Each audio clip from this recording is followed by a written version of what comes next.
Welcome to Molecule. Hello everyone. Today I am going to discuss most important topics for CSI and NET exam. Approximately 80% questions will come from this. तो आज मैं discuss करूंगा most important topics CSI and net exam life sciences के. अगर आपने इनको अच्छे से पढ़ लिया तो अप्रॉक्सीमेटली 80% क्वेश्चंस आपको इससे मिल जाएंगे. तो आइए शुरू करते हैं. सबसे पहले यूनिट 1 बायोकेमिस्ट्री से. इसके मोस्ट इंपॉर्टेंट टॉपिक्स क्या हैं. अच्छा, ये जो नंबरिंग है ये रैंडम है, इससे मोस्ट इंपॉर्टेंट टॉपिक से कोई लेना देना नहीं है. तो मैंने टोटल 8 टॉपिक्स लिए हैं बायोकेमिस्ट्री से जो कि मोस्ट इंपॉर्टेंट हैं और ज़्यादातर पूछे जाते हैं CSIR नेट एग्ज़ाम में. तो नंबर 1 है प्रोटीन स्ट्रक्चर. इसमें आपको primary, secondary, tertiary, quaternary structure of protein के बारे में अच्छे से पढ़ना है. नंबर 2 है रामाचंद्रन प्लॉट. इसमें आपको हर साल पार्ट बी या पार्ट सी में एक क्वेश्चन मिलेगा और इसको अच्छे से पढ़ना है. नंबर 3 है डेल्टा जी कॉन्सेप्ट. इससे भी आपको हर साल एक क्वेश्चन पार्ट बी या पार्ट सी में मिलेगा. नंबर 4 है एंजाइम काइनेटिक्स. इसमें आपको Michaelis Menten equation, Lineweaver Burk plot, V max K M concept, इन सब के बारे में अच्छे से पढ़ना है और अच्छे से जानना है. नंबर 5 है एंजाइम इनिबिशन. इसमें competitive, non competitive, uncompetitive, mix competitive inhibition के बारे में अच्छे से पढ़ना है. इनके ग्राफ्स के बारे में अच्छे से पढ़ना है क्योंकि इससे हर साल 2 क्वेश्चन पार्ट बी या पार्ट सी में आ जाते हैं. नंबर 6 है protein cleavage by trypsin, chymotrypsin, pepsin and elastase enzymes.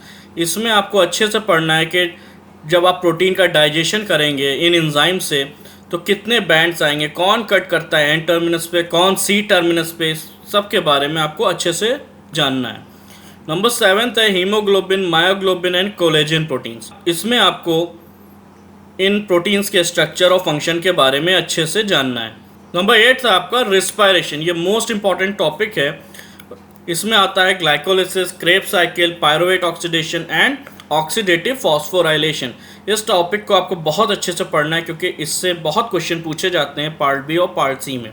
तो ये हैं बायोकेमिस्ट्री के मोस्ट इंपॉर्टेंट 8 टॉपिक्स जो कि मैंने आपको बताए हैं. इनसे हर साल क्वेश्चंस पूछे जाते हैं. नंबर 2 यूनिट है सेलुलर ऑर्गेनाइजेशन. तो देख लेते हैं सेलुलर ऑर्गेनाइजेशन के मोस्ट इंपॉर्टेंट टॉपिक्स क्या हैं. इसमें मैंने 6 मोस्ट इंपॉर्टेंट टॉपिक्स रखे हैं यहाँ पे. इसमें नंबर 1 है प्लाज्मा मेम्ब्रेन. इसमें आपको स्ट्रक्चर और फंक्शन ऑफ प्लाज्मा मेम्ब्रेन के बारे में अच्छे से पढ़ना है. नंबर 2 है ट्रांसपोर्ट अक्रॉस प्लाज्मा मेम्ब्रेन. इसमें आपको active transport, passive transport, channels, carriers, pumps, इन सब के बारे में अच्छे से पढ़ना है. नंबर 3 है macromolecules transport across plasma membrane. इसमें आपको exocytosis, endocytosis, fate of receptor के बारे में अच्छे से जानना है. नंबर 4 है बहुत ही इंपॉर्टेंट टॉपिक है cell cycle regulation and check points. इसमें आपको सेल साइकिल कैसे वर्क करती है, उसका रेगुलेशन कैसे होता है, चेक पॉइंट्स कहाँ कहाँ पे हैं, माइटोसिस, मियोसिस, इसको अच्छे से आपको पढ़ना है. इससे हर साल कम से कम 3 क्वेश्चन आपको बी और सी पार्ट को मिला के मिलेंगे. नंबर 5 है आपका endoplasmic reticulum and Golgi complex. इसमें एंडोप्लाज्मिक रेटिकुलम में आपको N linked glycosylation, function of ER, transport of proteins from ER to Golgi के बारे में अच्छे से जानना है. और गोल्गी कॉम्प्लेक्स में आपको O linked glycosylation, transport of protein from Golgi to lysosomes and function of Golgi complex के बारे में अच्छे से जानना है. इसके अलावा वेसाइकल फ्यूजन भी इसमें आता है, वो भी आपको अच्छे से पढ़ना है. नंबर 6 है माइक्रोट्यूब्यूल्स. इसमें आपको माइक्रोट्यूब्यूल्स का स्ट्रक्चर, फंक्शन और ड्रग्स के बारे में अच्छे से पढ़ना है जो कि माइक्रोट्यूब्यूल्स के एसोसिएशन, डिसोसिएशन में रोल प्ले करती हैं. नेक्स्ट यूनिट है फंडामेंटल प्रोसेसेस, यूनिट 3. इसको मॉलिक्यूलर बायोलॉजी भी कहते हैं. इसमें आपको DNA replication in prokaryotes and eukaryotes के बारे में अच्छे से पढ़ना है. एंजाइम्स जो जो इन्वॉल्व हो रहे हैं रेप्लिकेशन में उनके बारे में अच्छे से पढ़ना है. नंबर 2 है transcription in prokaryotes and eukaryotes. इसमें आपको ट्रांसक्रिप्शन में एंजाइम्स कौन कौन से इन्वॉल्व हो रहे हैं, इनिशिएशन, इलॉन्गेशन, टर्मिनेशन, इस सब के बारे में ट्रांसक्रिप्शन में अच्छे से पढ़ना है. नंबर 3 है ट्रांसलेशन. ट्रांसलेशन के बारे में आपको फुल प्रोसेस उसका अच्छे से पढ़ना है, ख़ासकर इनिशिएशन ट्रांसलेशन का, और ट्रांसलेशन में कौन कौन से फैक्टर्स इन्वॉल्व हो रहे हैं.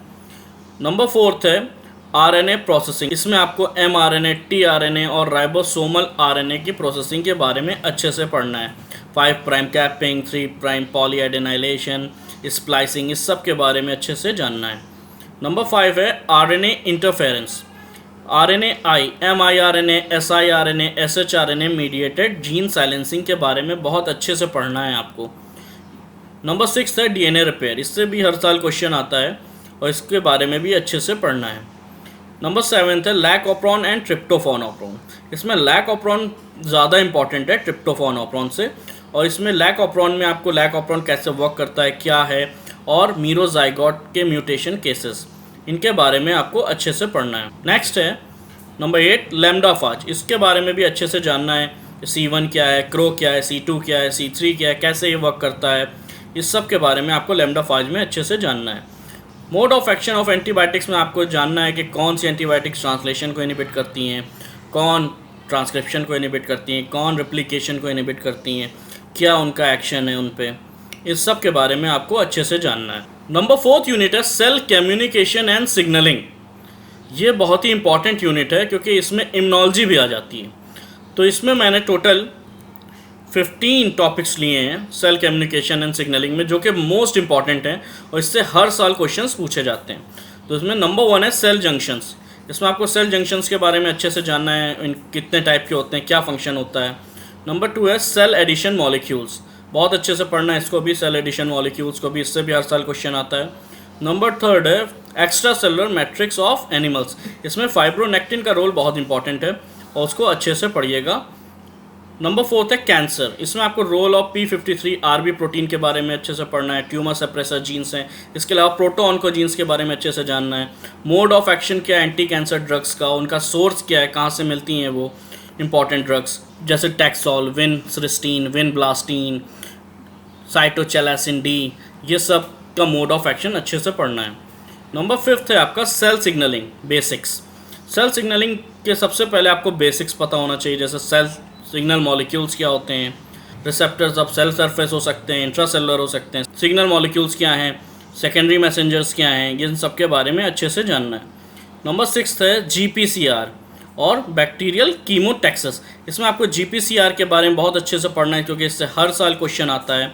जी प्रोटीन कपल रिसेप्टर से, जी प्रोटीन क्या है, इनके रिसेप्टर्स के एग्जाम्पल्स क्या हैं और इनका पाथवेज क्या हैं, जिसमें रोडोप्सिन GT भी आता है GPCR में। और बैक्टीरियल कीमोटैक्सिस के बारे में अच्छे से पढ़ना है कि कैसे फंक्शन होता है और कैसे रेगुलेशन होता है बैक्टीरियल कीमोटैक्सिस में, कैसे रेगुलेशन होता है बैक्टीरियल कीमोटैक्सिस का। नंबर 7 है एपोप्टोसिस, एपोप्टोसिस बहुत ही इंपॉर्टेंट है और हर साल इससे भी क्वेश्चन आते हैं। एपोप्टोसिस को अच्छे से पढ़ना है और इसका डिफरेंस नेक्रोसिस से क्या है, इसको भी अच्छे से जानना है यहाँ पे। नंबर 8 है types of antibodies and their function, types of antibodies में कितनी टाइप की एंटीबॉडीज़ हैं और क्या फंक्शंस हैं उनके, इनको अच्छे से जानना है। नंबर 9 है आपका इंजीनियर्ड मोनोक्लोनल एंटीबॉडी, जिसमें आपके इम्यूनोटॉक्सिन्स, चिमेरिक एंटीबॉडीज़, बाय स्पेसिफिक एंटीबॉडीज़, ये सब क्या हैं, इन सब के बारे में आपको पढ़ना है। नंबर 10 है TLR, टॉल लाइक रिसेप्टर्स, ये किस सेल्स पे पाए जाते हैं, क्या फंक्शन है इनका, इनके बारे में आपको अच्छे से पढ़ना है TLR। नंबर 11 है hyper sensitivity and auto immunity, hyper sensitivity के बारे में अच्छे से जानना है, ऑटो इम्यून डिजीजेस कौन सी हैं, ऑटो इम्यूनिटी क्या है, यहाँ पे इसके बारे में अच्छे से जानना है। नंबर 12 है MSC कॉम्प्लेक्स, इसके बारे में अच्छे से पढ़ना है, MSC कॉम्प्लेक्स के बारे में। नंबर 13 है वैक्सीन्स, इसमें आपको वैक्सीन्स कहाँ से मिल रही हैं, किस डिजीज़ के अगेंस्ट हैं, इसके बारे में अच्छे से पढ़ना है। नंबर 14 है pathogen induced diseases in animals and plants, इसमें सिर्फ आपको बैक्टीरिया, फंजाई और वायरसेस की कुछ इंपॉर्टेंट डिजीज़ेस जो एनिमल और प्लांट्स में होती हैं उनके बारे में अच्छे से पढ़ना है और उनका कॉजल ऑर्गेनिज्म क्या है वो जानना है। आपको डिटेल में नहीं पढ़ना है कोई डिजीज़, बस आपको डिजीज़ का नाम और उसका कॉजल ऑर्गेनिज्म एनिमल्स और प्लांट्स इंक्लूडिंग ह्यूमंस में क्या है इसके बारे में अच्छे से जानना है। नंबर 15 है antibody digestion by pepsin, papain and beta mercapto ethanol, इसके बारे में अच्छे से पढ़ना है आपको। एंटीबॉडी का जब डाइजेशन करते हैं इन 3 एंजाइम से तो कितने बैंड आते हैं, क्या क्या कट करते हैं ये। नंबर 5 यूनिट है डेवलपमेंटल बायोलॉजी, ये बहुत ही इंपॉर्टेंट यूनिट है नंबर 5। तो इसके मोस्ट इंपॉर्टेंट टॉपिक्स जो मैंने लिए हैं वो 13 हैं टोटल। तो नंबर 1 है सबसे पहले ओवरव्यू ऑफ डेवलपमेंट, जिसमें टाइप्स ऑफ एग्स पढ़ना है आपको, ऑटोनॉमस एंड कंडीशनल स्पेसिफिकेशन क्या होता है, रेगुलेटिव एंड मोज़ैक डेवलपमेंट क्या होता है, इंडक्शन एंड कम्पिटेंस क्या होता है, मॉर्फोजन क्या होता है और क्लीवेज पैटर्न्स क्या हैं। नंबर 2 है vulva formation in C elegans. ये बहुत ही इंपॉर्टेंट टॉपिक है, इससे हर साल एक क्वेश्चन पार्ट सी में आता है। AER में आपको एपिकल एक्टोडर्मल रिज में आपको इसके मैनिपुलेशन सिर्फ पढ़ना है कि अगर म्यूटेशन हो जाए इसका तो क्या होगा। नंबर 4 है ड्रोसोफिला डेवलपमेंट एंड म्यूटेशन। इससे हर साल क्वेश्चन आता है पार्ट सी में और पार्ट बी में भी आ सकता है। बहुत ही इंपॉर्टेंट टॉपिक है, इसमें आपको पूरा ड्रोसोफिला का डेवलपमेंट पढ़ना है और म्यूटेशंस पढ़ना है उसके। नंबर 5 है एम्फीबियन डेवलपमेंट। ये भी बहुत ही इंपॉर्टेंट टॉपिक है और इसके बारे में आपको पूरे डिटेल में एम्फीबियन डेवलपमेंट को पढ़ना है। नंबर 6 है फर्टिलाइजेशन इन सी अर्चिन। नंबर 7 है ABC model of flower development, जिसको आपको अच्छे से पढ़ना है। इससे भी हर साल एक क्वेश्चन आता है पार्ट बी या पार्ट सी में, और इसमें आपको पढ़ना है A जीन म्यूटेट हो जाए तो क्या होगा, B जीन म्यूटेट हो जाए तो क्या होगा, C जीन म्यूटेट हो जाए तो क्या होगा, A जीन क्या बना रहा है, B क्या बना रहा है, C जीन क्या बना रहा है, इसके बारे में अच्छे से आपको पढ़ना है। नंबर 8 है shoot apical meristem and role of clavata gene. तो शूट एपिकल मेरिस्टम के बारे में अच्छे से पढ़ना है, इससे भी ज़्यादातर क्वेश्चन आ जाता है पार्ट बी या पार्ट सी में, और क्लेवाटा जीन का रोल क्या है। नंबर 9 है आपका आई लेंस इंडक्शन। इसके बारे में भी डिटेल में आपको पढ़ना है क्योंकि ये आपके के लिए बहुत ही इंपॉर्टेंट टॉपिक है। नंबर 10 है capacitation in mammals and fertilisation. Capacitation का क्या प्रोसेस है स्पर्म के मैमल्स में और फर्टिलाइजेशन मैमल्स में कैसे होता है, इसके बारे में भी आपको डिटेल में जानना है।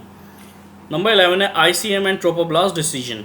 इनर सेल मास और ट्रोपोब्लास्ट के डिसीजन में कुछ जीन्स काम करते हैं, वो कैसे करते हैं, क्या प्रोसेस है, उस सब के बारे में आपको यहाँ पे जानना है। नंबर 12 है मॉर्फोजेनेटिक मूवमेंट्स, एपीबोली, इम्बोली, इन्वेजिनेशन, इन सब के बारे में आपको डिटेल में अच्छे से जानना है विद एग्जाम्पल ये किस में प्रेजेंट होता है। नंबर 13 है रीजनरेशन। ये बहुत ही इंपॉर्टेंट टॉपिक है और इसमें आपको रीजनरेशन इन वर्टिब्रेट्स अच्छे से पढ़ना है और रेटिनोइक एसिड का रोल क्या है। नंबर 6 यूनिट है प्लांट फिजियोलॉजी, जिसमें मोस्ट इंपॉर्टेंट टॉपिक्स में मैंने टोटल 8 टॉपिक्स रखे हैं जो कि मोस्ट इंपॉर्टेंट हैं, जिसमें नंबर 1 है प्लांट सेकेंडरी मेटाबोलाइट्स। इसमें टर्पीन्स, एल्कलॉइड्स, फ्लेवेनॉइड्स, सेपोनिन्स, इन सब के बारे में अच्छे से पढ़ना है। नंबर 2 है नाइट्रोजन मेटाबॉलिज्म। इससे भी हर साल एक क्वेश्चन आता है पार्ट बी और पार्ट सी में, इसको भी अच्छे से पढ़ना है। नंबर 3 है phyto hormones and their signal transduction pathways. Phyto hormones की बात करें तो auxin, gibberellin, cytokinin, ethylene, abscisic acid, jasmonic acid और ब्रासिनोस्टेरॉइड, इन 7 हार्मोन्स के बारे में आपको पढ़ना है कि इनकी बायोसिंथेसिस कैसे होती है, ट्रांसपोर्ट कैसे होता है, फंक्शन क्या है इनके और इनका मोड ऑफ एक्शन क्या है। नंबर 4 है फोटोमॉर्फोजेनेसिस। इसमें फाइटोक्रोम, क्रिप्टोक्रोम और फोटोट्रोपिन जो फोटो रिसेप्टर्स हैं इनके बारे में पढ़ना है डिटेल में और इनका मोड ऑफ एक्शन क्या है। नंबर 5 है फोटो पीरियोडिज्म। इसके बारे में भी अच्छे से जानना है। नंबर 6 है फ्लोएम ट्रांसलोकेशन। इसमें फ्लोएम लोडिंग, अनलोडिंग के प्रोसेस के बारे में अच्छे से जानना है। नंबर 7 है स्ट्रेस फिजियोलॉजी। इसमें सबसे इंपॉर्टेंट जो स्ट्रेस फिजियोलॉजी में है वो है light stress, salinity stress, chilling, freezing stress and plant pathogen interaction. इससे भी हर साल कम से कम 2 क्वेश्चन आते हैं और ये बहुत ही इंपॉर्टेंट टॉपिक है। नंबर 8 है फोटोसिंथेसिस। इसमें आपको पिगमेंट्स के बारे में जानना है, क्लोरोफिल, कैरोटिनॉइड्स, किस में कौन सी क्लोरोफिल प्रेजेंट है, A, B, C, D। इसके अलावा फोटो फॉस्फोराइलेशन, Z स्कीम क्या है, C2 cycle, C3 cycle, C4 cycle, camp cycle और कंपनसेशन पॉइंट क्या होता है।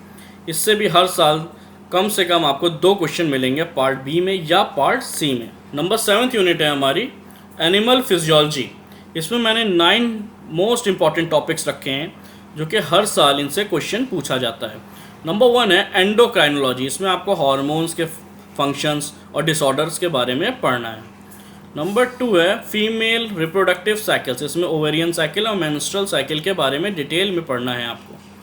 नंबर 3 है ब्लड क्लॉटिंग फैक्टर्स। इसमें ब्लड क्लॉटिंग तो नहीं पढ़नी है आपको, लेकिन क्लॉटिंग फैक्टर्स के नाम क्या हैं, जो फैक्टर्स हैं, जैसे क्लॉटिंग फैक्टर 9 को क्रिसमस फैक्टर कहते हैं, ऐसे आपको सारे फैक्टर्स को याद करना है। नंबर 4 है ECG। इसके बारे में आपको डिटेल में पढ़ना है। नंबर 5 है transport of oxygen and carbon dioxide. यह आपको रेस्पिरेटरी सिस्टम में मिलेगा और इसमें ऑक्सीजन, हीमोग्लोबिन, सैचुरेशन कर्व से ज़्यादातर क्वेश्चन पूछा जाता है। इसको आपको डिटेल में ऑक्सीजन और कार्बन डाइऑक्साइड का ट्रांसपोर्ट पढ़ना पड़ेगा। नंबर 6 है कीमो रिसेप्टर्स।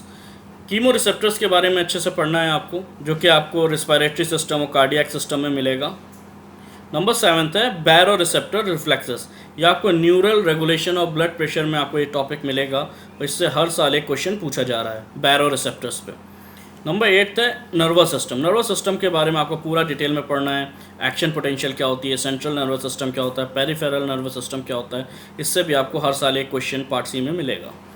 नंबर 9 है नेफ्रॉन एंड इट्स फंक्शन। आपको किडनी का स्ट्रक्चर जानने की ज़रूरत नहीं है, लेकिन नेफ्रॉन कैसे फंक्शन करती है ये जानना बहुत इंपॉर्टेंट है। ये इंपॉर्टेंट टॉपिक्स थे एनिमल फिजियोलॉजी। नेक्स्ट है इनहेरिटेंस बायोलॉजी, जो कि क्लासिकल जेनेटिक्स कहलाती है। ये यूनिट 8 है।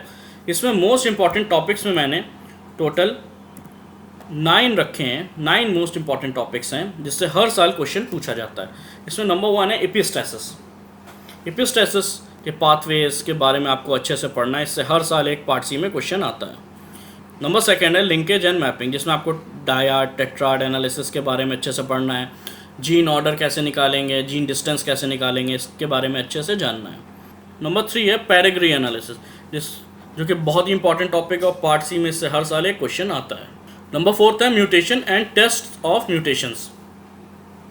तो म्यूटेशन में आपको सबसे इंपॉर्टेंटली जानना है केमिकल बेसिस ऑफ म्यूटाजेनेसिस क्या है, कौन कौन से केमिकल्स इन्वॉल्व हैं, म्यूटेशन कराते हैं। पॉइंट म्यूटेशन क्या है, फ्रेम शिफ्ट म्यूटेशन क्या है, ट्रांजिशन क्या है, ट्रांसवर्जन क्या है। इसके अलावा टेस्ट जो होते हैं म्यूटेशंस के, जैसे Ames test, complementation test, replica plating experiment, इन सब के बारे में डिटेल में अच्छे से पढ़ना है। इससे हर साल एक क्वेश्चन पार्ट सी में या पार्ट बी में आता है। नंबर 5 है आपका numerical and structural changes in chromosomes. Numerical changes मतलब एनियोप्लॉइडी और स्ट्रक्चरल चेंजेस मतलब क्रोमोसोमल एब्रेशंस। इनके बारे में आपको डिटेल में अच्छे से पढ़ना है, खासकर इन्वर्जन एंड ट्रांसलोकेशन के बारे में। नंबर 6 है माइटोसिस एंड मियोसिस नॉन डिसजंक्शंस।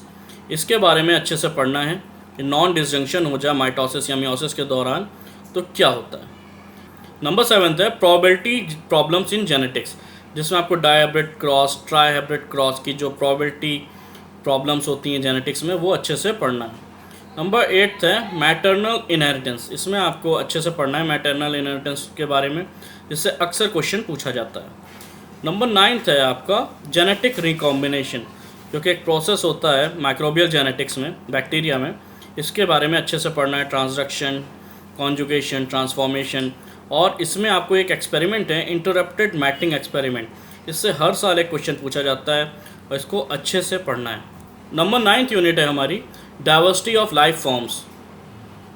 इसके मोस्ट इंपॉर्टेंट टॉपिक्स में मैंने टोटल 9 टॉपिक्स रखे हैं जो कि मोस्ट इंपॉर्टेंट हैं और हर साल इनसे क्वेश्चन पूछे जाते हैं। नंबर 1 है उसमें general characters of protista, algae, fungi, bryophytes, pteridophytes, gymnosperm और एंजियोस्पर्म। इसमें आपको जनरल कैरेक्टर्स पढ़ना है इन सब ग्रुप्स के। नंबर 2 है reserve food and pigment found in algae and protista. इसमें आपको एल्गी और प्रोटिस्टा में सिर्फ रिजर्व फूड और पिगमेंट कौन कौन से फाउंड हो रहे हैं उनके बारे में अच्छे से पढ़ना है। जैसे एल्गी ग्रीन है, ब्राउन है, रेड है, उसमें कौन सा रिजर्व फूड पाया जाता है, कौन सा पिगमेंट पाया जाता है, इसके बारे में आपको यहाँ पे पढ़ना है। नंबर 3 है overview of animal kingdom. Animal kingdom का यहाँ पे आपको ओवरव्यू पढ़ना है, जैसे सीलोम क्या होता है, प्रोटोस्टोम्स क्या होते हैं, ड्यूट्रोस्टोम्स क्या होते हैं, शाइजोसीलोमेट्स क्या होते हैं, इंट्रोसीलोमेट्स क्या होते हैं, अमीनोट्स क्या होते हैं, cold blooded and warm blooded animals क्या होते हैं, इन सब के बारे में आपको यहाँ पे पढ़ना है। नंबर 4 है general characters of different phylums of animal kingdom. जितने भी फाइलम है एनिमल किंगडम के उनके जनरल कैरेक्टर्स आपको पढ़ना है। नंबर 5 है parasitic diseases and causative agents. इसमें आपको पैरासिटिक डिजीज़ का नाम और उसका कॉजेटिव एजेंट के बारे में सिर्फ पढ़ना है। जैसे चगास डिजीज़ है, अफ्रीकन स्लीपिंग सिकनेस है, काला आजार है, ये डिजीज़ कौन सा ऑर्गेनिज्म कर रहा है, बस इसके बारे में आपको जानना है। नंबर 6 है different larval forms in invertebrates. Invertebrates के फाइलम जितने भी हैं उनमें लार्वा जो भी पाए जाते हैं उनके बारे में आपको सिर्फ नाम पढ़ना है कि कौन से फाइलम में कौन से लार्वा आते हैं। नंबर 7 है representative of different classes of invertebrates. Invertebrates में जितने भी फाइलम हैं उनके क्लास में कुछ एग्जाम्पल्स आपको याद रखना है इंपॉर्टेंट वाले, जो कि हर साल पूछे जाते हैं। नेक्स्ट है number 8 cladistic and cladogram. Cladistic में आपको सिन एपोमॉर्फीज क्या होती हैं, सिन प्लेसियोमॉर्फीज क्या होती है, होमोप्लेसी क्या होती है, होमोलॉगी क्या होती है, मोनोफाइलेटिक ग्रुप क्या होता है, पॉलीफाइलेटिक ग्रुप क्या होता है, पैराफाइलेटिक ग्रुप क्या होता है, इन सब के बारे में अच्छे से जानना है। नंबर 9 है फिनेटिक्स एंड फिनोग्राम। फिनेटिक्स क्या होते हैं और फिनोग्राम कैसे बनता है, इसके बारे में आपको अच्छे से जानना है। नंबर 10th यूनिट है हमारी इकोलॉजिकल प्रिंसिपल्स। इसमें मोस्ट इंपॉर्टेंट टॉपिक्स में मैंने टोटल 18 टॉपिक्स रखे हैं जो कि मोस्ट इंपॉर्टेंट हैं और इनसे हर साल क्वेश्चन आता है। तो नंबर 1 है इसमें प्रोडक्टिविटी एंड इट्स मेजरमेंट। तो प्रोडक्टिविटी में आपको ग्रॉस प्राइमरी प्रोडक्टिविटी क्या है, नेट प्राइमरी प्रोडक्टिविटी क्या है, किस इकोसिस्टम की नेट प्राइमरी प्रोडक्टिविटी कम है, किसकी ज़्यादा है, इसके बारे में डिटेल में पढ़ना है और इसका मेजरमेंट कैसे किया जाता है। नंबर 2 है energy flow and concept of trophic level. Energy flow कैसे होती है और ट्रॉपिक लेवल का क्या कॉन्सेप्ट है, इसके बारे में अच्छे से जानना है। नंबर 3 है food chain and ecological efficiencies. Food chain क्या होती है और इकोलॉजिकल एफिशिएंसीज क्या होती हैं। इकोलॉजिकल एफिशिएंसीज से हर साल एक क्वेश्चन फिक्स्ड है। नंबर 4 है इकोलॉजिकल प्राइमेट्स। इनके बारे में भी आपको डिटेल में पढ़ना है। नंबर 5 है top down and bottom up control. Ecosystem का कंट्रोल होता है टॉप डाउन या बॉटम अप, तो ये कैसे होता है इसके बारे में आपको अच्छे से पढ़ना है। नंबर 6 है बायोम्स ऑफ द वर्ल्ड। तो मेजर जो बायोम्स हैं वर्ल्ड के, उनके बारे में आपको पढ़ना है कि उनमें कौन कौन सी इंपॉर्टेंट स्पीशीज़ आती हैं। नंबर 7 है पॉपुलेशन इकोलॉजी। ये बहुत ही इंपॉर्टेंट टॉपिक है इकोलॉजी का, और इसमें आपको पढ़ना है एज प्राइमेट्स, एक्सपोनेंशियल ग्रोथ क्या है, लॉजिस्टिक ग्रोथ क्या है, पॉपुलेशन कैसे रेगुलेट होती है, R&K सिलेक्शन क्या है। नंबर 8 है नेट रिप्रोडक्टिव रेट। इसमें न्यूमेरिकल बेस्ड क्वेश्चन आता है ज़्यादातर और इसके बारे में आपको अच्छे से पढ़ना है। नंबर 9 है species diversity and diversity indexes. Species diversity क्या होती है, कैसे इन्फ्लुएंस होती है, और डाइवर्सिटी इंडेक्सेस सिम्पसन्स और शैनन, इनके बारे में पढ़ना है। नंबर 10 है आइलैंड बायोजियोग्राफी। इसके बारे में डिटेल में पढ़ना है क्योंकि इससे हर साल पार्ट बी में या पार्ट सी में एक क्वेश्चन आता है। नंबर 11 है species interactions and लॉटका-वोल्टेरा model for competition. इसमें आपको स्पीशीज़ इंटरैक्शन, म्यूचुअलिज्म, कॉमन्सलिज्म, पैरासिटिज्म, इन सब के बारे में अच्छे से पढ़ना है विद एग्जांपल्स, और लॉटका-वोल्टेरा मॉडल कंपटीशन का क्या है, कैसे वर्क करता है, इसके बारे में जानना है। नंबर 12 है इफेक्ट ऑफ कंपटीशन। क्या इफेक्ट होता है कंपटीशन का। एक शॉर्ट टर्म इफेक्ट हो सकता है, लॉन्ग टर्म इफेक्ट हो सकता है। शॉर्ट टर्म इफेक्ट में कम्पिटिटिव एक्सक्लूजन हो जाता है, लॉन्ग टर्म इफेक्ट में आपका कैरेक्टर डिस्प्लेसमेंट हो सकता है, रिसोर्स पार्टीशनिंग हो सकता है। इस सब के बारे में आपको यहाँ पे अच्छे से पढ़ना है। नंबर 13 है इकोलॉजिकल निके कॉन्सेप्ट, इकेट्स, इकोटाइप। ये इकोलॉजिकल निके क्या होता है, इकेट्स, इकोटाइप का कॉन्सेप्ट क्या होता है, इसके बारे में आपको अच्छे से पढ़ना है। नंबर 14 है इकोलॉजिकल सक्सेशन। सक्सेशन के बारे में आपको अच्छे से पढ़ना है। इसमें लेट अर्ली स्टेजेस में क्या होता है, मॉडल्स क्या हैं और फंक्शन कैसे करता है सक्सेशन, इसके बारे में आपको अच्छे से पढ़ना है। नंबर 15 है आपका रेड डाटा बुक। इसमें क्रिटिकली इंडेंजर्ड और वर्नरेबल कैटेगरीज क्या हैं, कब स्पीशीज़ को आप कह सकते हैं वो क्रिटिकली इंडेंजर्ड है, वर्नरेबल है, इसके बारे में जानना है आपको, और इन सब के अंदर कुछ इंपॉर्टेंट एग्जांपल्स के बारे में पढ़ना है। इससे हर साल एक क्वेश्चन आता है। नंबर 16 था आपका इन सीटू कंजर्वेशन स्ट्रेटजीज, जिसमें national parks, biosphere reserves, wild life sanctuaries and hot spots के बारे में आपको पढ़ना है विद एग्जांपल्स। कौन सा नेशनल पार्क या कौन सा बायोस्फीयर रिजर्व किस चीज़ के लिए मशहूर है। जैसे काजीरंगा है वो राइनोसोरस के लिए मशहूर है, गिर है वो लॉयन के लिए मशहूर है। तो इस हिसाब से आपको लिस्ट बनानी होगी कि नेशनल पार्क में कौन सी मशहूर स्पीशी आती है या बायोस्फीयर रिजर्व में कौन सी मशहूर स्पीशी आती है वहाँ पे। नंबर 17 है ससेप्टिबिलिटी टू एक्सटिंक्शन। कौन सी स्पीशीज़ प्रोन है एक्सटिंक्शन के लिए, इनके बारे में आपको कैरेक्टर्स पढ़ने हैं कि कब स्पीशीज़ मोर प्रोन है एक्सटिंक्शन के लिए। 18 है इंपॉर्टेंट टाइप्स ऑफ स्पीशीज़। कुछ इंपॉर्टेंट टाइप्स की स्पीशीज़ होती हैं जैसे flagship, umbrella, keystone, dominant, rare, indicator species, इनके बारे में आपको पढ़ना है इसमें। 11th यूनिट है हमारी एवोल्यूशन एंड बिहेवियर। इसके मोस्ट इंपॉर्टेंट टॉपिक्स में मैंने टोटल 11 टॉपिक्स रखे हैं जो कि मोस्ट इंपॉर्टेंट है और इससे हर साल क्वेश्चन पूछा जाता है। नंबर 1 है टाइप्स ऑफ एवोल्यूशन, जैसे को एवोल्यूशन क्या है, पैरेलल एवोल्यूशन क्या है, इस सब के बारे में डिटेल में आपको पढ़ना है। नंबर 2 है आपका टाइप्स ऑफ नेचुरल सिलेक्शन। इसमें आपको एलोपैट्रिक, पैरापैट्रिक, सिम्पैट्रिक, इन सब के बारे में डिटेल में पढ़ना है। नंबर 3 है आपका modes of natural selection. Disruptive हो सकता है, स्टेबलाइजिंग हो सकता है, डायरेक्शनल हो सकता है, ये मोड्स है नेचुरल सिलेक्शन के, इनके बारे में आपको डिटेल में पढ़ना है। नंबर 4 है मॉलिक्यूलर एवोल्यूशन। क्या है मॉलिक्यूलर एवोल्यूशन, इसमें न्यूमेरिकल क्वेश्चन भी आते हैं। Neutral theory of molecular evolution क्या है, मॉलिक्यूलर क्लॉक क्या है, इस सबको आपको मॉलिक्यूलर एवोल्यूशन में पढ़ना है। नंबर 5 है genetic drift and its types. Genetic drift क्या है, फाउंडर इफेक्ट क्या है, बॉटलनेक इफेक्ट क्या है, इस सब के बारे में आपको अच्छे से यहाँ पे पढ़ना है। नंबर 6 है speciation and species concept. Species concept क्या है, जैसे फाइलोजेनेटिक स्पीशीज़ कॉन्सेप्ट क्या है, एवोल्यूशनरी स्पीशीज़ कॉन्सेप्ट क्या है, बायोलॉजिकल स्पीशीज़ कॉन्सेप्ट क्या है, इन सब स्पीशीज़ कॉन्सेप्ट के बारे में आपको यहाँ पे पढ़ना है। स्पीसिएशन प्रोसेस कैसे होता है, इसके बारे में आपको अच्छे से पढ़ना है। नंबर 7 है जिससे हर साल एक क्वेश्चन पार्ट सी में आता है और पार्ट बी में भी एक क्वेश्चन आ सकता है, वो है जियोलॉजिकल टाइम स्केल, जिसको आपको अच्छे से याद करना है। नंबर 8 है हार्डी वाइनबर्ग इक्विलिब्रियम। इसमें आपको हार्डी पॉपुलेशन जेनेटिक्स में आता है, ये हार्डी वाइनबर्ग इक्विलिब्रियम। इसमें आपको अच्छे से पढ़ना है कि हार्डी वाइनबर्ग इक्विलिब्रियम क्या है, ये कब अप्लाई होगा, कब अप्लाई नहीं होगा, और इस पर न्यूमेरिकल बेस्ड क्वेश्चन ही ज़्यादातर आते हैं, तो आपको उसको अच्छे से पढ़ना है। लीलिक फ्रिक्वेंसी, जीनोटिपिक फ्रिक्वेंसीज, इन सब के बारे में। नंबर 9 है फाइलोजेनेटिक ट्री। फाइलोजेनेटिक ट्री के बारे में आपको अच्छे से पढ़ना है कि कैसे फाइलोजेनेटिक ट्री आप ड्रॉ कर सकते हैं, और इस पर भी एक क्वेश्चन पार्ट सी में आता है। नंबर 10 है evolution of humans. Evolution of humans के बारे में आपको अच्छे से पढ़ना है, जैसे होमो हेबेलिस, होमो इरेक्टस, निएंडरथल्स, होमो सैपियंस, इन सब का एवोल्यूशन कैसे हुआ। नंबर 11 है बिहेवियर। बिहेवियर में क्या क्या आपको पढ़ना है। बिहेवियर में आपको मोस्ट इंपॉर्टेंट जो पढ़ना हुआ है, ऑल्ट्रिज्म क्या है, रेसिप्रोकल ऑल्ट्रिज्म क्या होता है, किन सेलेक्शन क्या होता है, हैमिल्टन रूल क्या होता है, ग्रुप सेलेक्शन क्या होता है, मैटिंग बिहेवियर क्या होता है, इम्प्रिंटिंग क्या होता है, मिमिक्री जिसमें आपका आता है Batesian and Mullerian mimicry, and biological clock, इसके बारे में आपको अच्छे से पढ़ना है। तो ये थे आपके एवोल्यूशन एंड बिहेवियर के मोस्ट इंपॉर्टेंट टॉपिक्स, जिससे हर साल क्वेश्चन पूछे जाते हैं।